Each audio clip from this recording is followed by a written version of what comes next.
Having suffered quite a bit through poorly conceived and produced horror games on the Switch, it has been refreshing that recently I've been on a bit of a streak that could at least be considered room temperature. Having been frustrated by too much walking around with too little genuine tension and too many cheap jump scares, I've been heartened by recent efforts that have been much more effective in establishing a mood that sticks with you rather than devolving into cheap theatrics. You'll start out simply enough as a woman on a journey of some kind, making her way out through the desert in search of both solace and inspiration for her writing. Stopping for the night at a rundown motel on the side of the road, you'll begin to increasingly encounter odd visions, sounds, and a dark presence lurking at the edge of your senses before it sometimes will strike.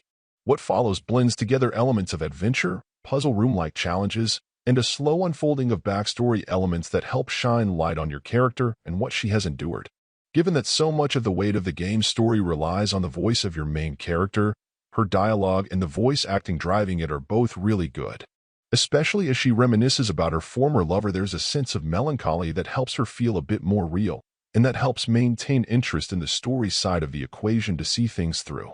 On the puzzle side, as you can expect, it's a bit more of a mixed bag, and there will likely be times where you'll feel stuck as you wonder what your next move should be.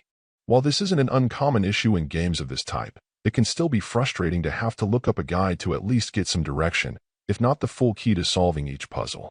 What you have in the end is a pretty effective overall story with some interesting characters and details that unfold, and a consistent feeling of unease as darkness stalks you.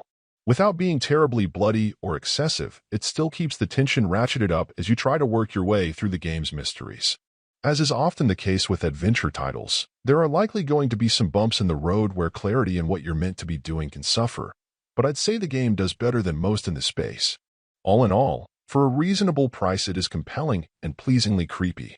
Overall, my final score for the game ended up being a 7.7. And if you're interested in picking it up, it's currently available on the Switch eShop for $7.99.